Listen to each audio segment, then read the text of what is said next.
instrumental in helping me understand my own beliefs. So welcome, Sarah. Hey, thank you so much for having me. I'm glad to be on what I'm sure will be your super popular segment, Better Know a Person Who's Had an Abortion. Um, We thanks. talked in our conversation, the larger conversation about how it's important to talk about stories and to hear stories, and that's what changes people's minds. Not that I think we're likely to have many people listening to this podcast whose minds aren't already with us, but it's good to talk about. You never know. And I think it's a good thing to discuss. I'm constantly bringing it up at awkward moments with relative strangers, actually, at this point in my life. So, thanks again for inviting me to come on. I'm really excited you guys are doing this. It's a good forum to be talking about these issues. Being a woman right now. Ugh. Yeah. Anyway, I think I always was sort of a pro-choice person in the abstract. I grew up in Western Pennsylvania, though. I guess I can't say always, though, because I grew up in Western Pennsylvania. And it was sort of during the, hey, shouldn't we have a big tent, Bob Casey senior years? And I remember, friends of mine in junior high and middle school would have those little feet pins, with Yeah, the, yeah. this is your baby at this many weeks gestation. And I remember bringing one home to my mom because I was like one of like three not Catholic people I knew. Bringing one home to my mom and being like, oh, isn't that so sad that this is the size of a baby's feet when these terrible women have abortions? And she just kind of gave me a look. And although it wasn't something that we talked about in our household a lot, I knew she gave me the skeptical face and was like, really? Have you really examined that? And as I got older and thought about issues around women, I became sort of that knee-jerk, like, yeah, don't tell me what to do with my body kind of person. And, I had what I think was an immature but fundamentally correct feeling that this is not something it should be anybody's business but the person who's having the abortion. Mm-hmm. And I went with girlfriends in college, like so many of us have, I'm sure, to go to Planned Parenthood and get the abortion or get the abortion consultation and talked about it with people, quietly, privately, as young people and the reasons that they would have for getting an abortion. I don't want to ruin my life. I don't want to, I have so much, I don't want to marry this person. I don't want to quit school, all those things. Mm-hmm. And it was always sort of interesting for me because I'm actually adopted. And I am adopted because my biological mother was a very young teenager. So, but even so, I've always, since my one skeptical look from my mom, always been on that side of things. So, and I remember when my husband and I had been married for, I don't know, maybe 8 years, I turned to him and I was like, honey, I think if I accidentally got pregnant now, I wouldn't just have an abortion. And he was like, yeah, I agree. That's kind of where I am now. And that's how we decided we were ready to start really talking about having kids. So it was obviously always a big part of like something I felt like was on my buffet of options in life. But then, the first time I got pregnant, I had a miscarriage around 10, 12 weeks. We don't totally know. And, it was terrible. And I was like so into having kids and so passionate about that. And it's just really where I wanted to be with my life. And when my son was born, it changed my perspective on things a little. I still believed a lot in the women's right to make that choice, but I felt like, hey, well, it's a really serious choice. And, now I understand, like I felt like I'd gained some exciting new knowledge here. So when my son was about 2.5 years old, my husband and I decided we were going to try and have another kid. I was an only child. I always wanted a couple kids, and we were really excited when I got pregnant quickly. And we're thrilled to find out it was another boy. We had a name picked out, and because I'd had the miscarriage first, we kept the pregnancy really under wraps. Even though I was having one of those like projectile vomiting every minute of every day kind of pregnancies. Um, I would take my son to preschool and just like have like a bucket in the car kind of thing. And, you know, we wanted to wait until it was safe, until after 12 weeks or 16 weeks or whatever. So we didn't really tell anybody that I was pregnant until, gosh, I don't know, probably I was like 16 weeks or so, I would say 16, 18 weeks. Because life and because it was, my third pregnancy, second child, not particularly worried or complicated situation, we put off getting my 20-week appointment by, about a week and a half, a week. And I went in for it, and my husband stayed home with my son so that, because, old hat, right? Like we already knew it was a boy.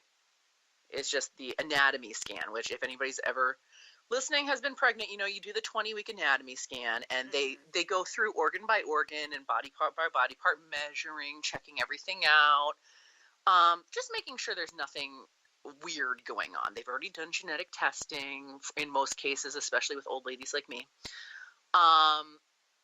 So it feels like a somewhat foregone conclusion, but it's a long appointment.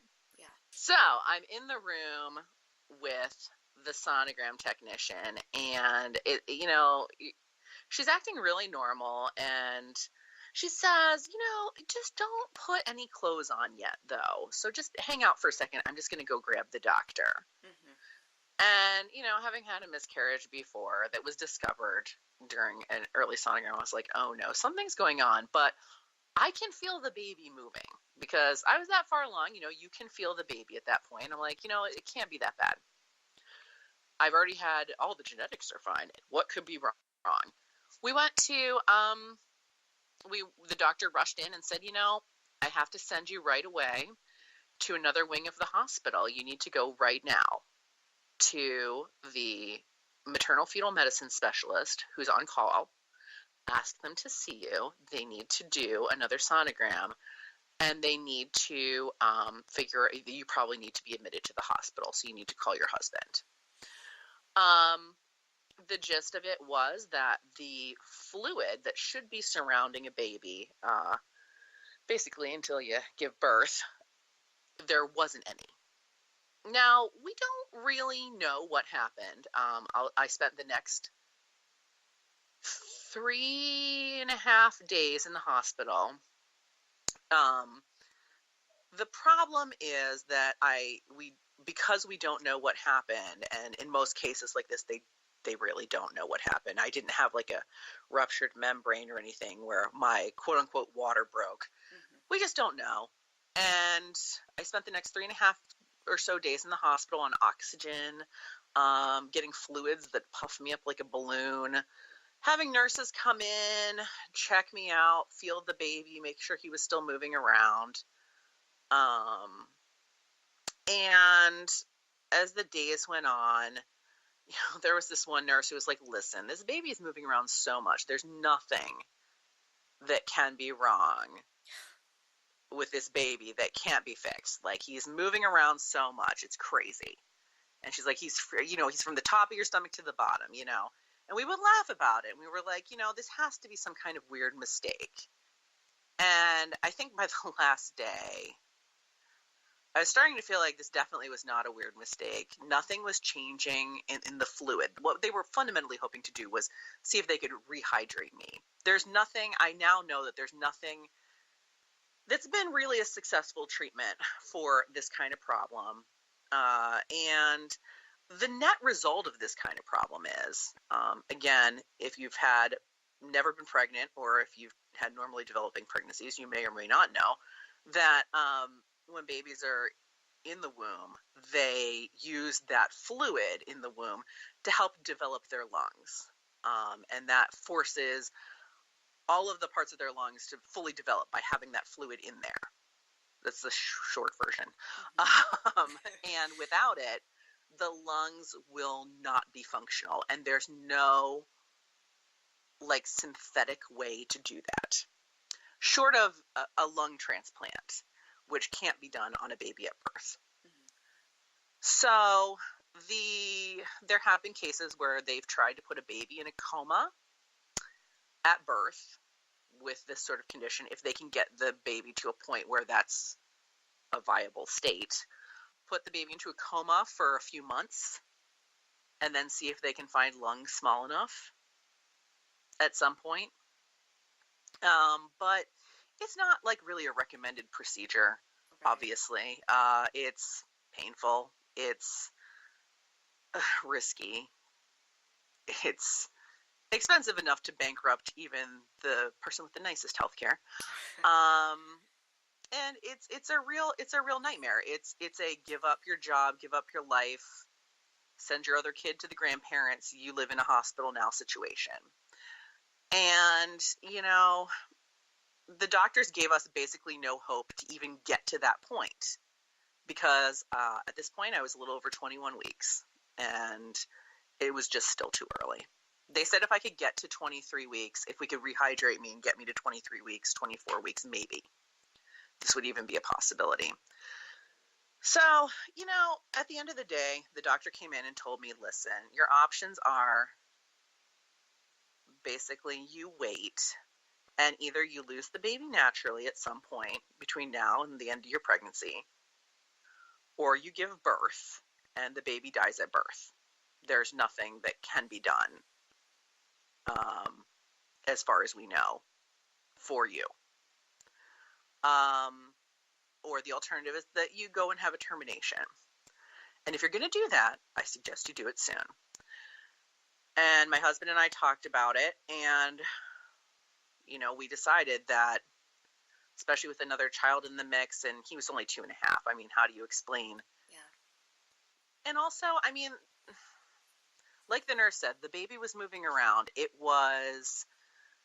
The doctor said that was probably going to be the case, that he would seem fine to me. And it just wasn't something I felt like I had the emotional tools to do, knowing that there was literally no hope. Yeah. So we decided to go and pursue a termination. And when I said that's what we had decided, the doctor was like, okay, well, here, I'll give you your discharge papers. And I have to tell you, I was shocked. I didn't realize that wasn't something they'd be doing in the hospital. Yeah. My OB basically tapped out. I love her. I still think she's a great doctor, but there was nothing she could do.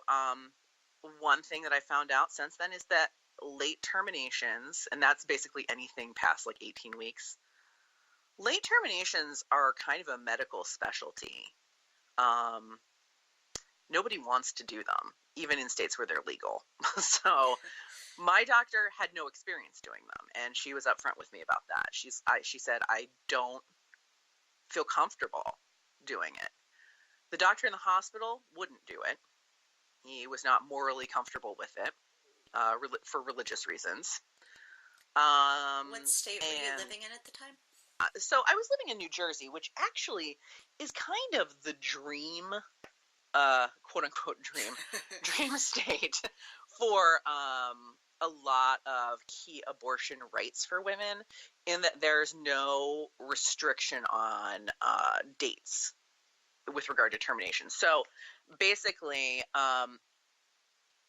there are a lot of prohibitions on abortion after a certain point. 43 states out of the 50 prohibit abortion to some degree after a certain point, unless it's a life of the mother issue. And so mine wouldn't be my situation was not a life of the mother issue. It was, my sanity of the mother. Yeah, mental health. Yeah, and that just isn't, we've seen that just is not something that is a value or concern. So in New Jersey, there is no such law on the books. However, there just comes a point where the medical specialty is beyond, because when you do not, and this is something that I think is important to frame, and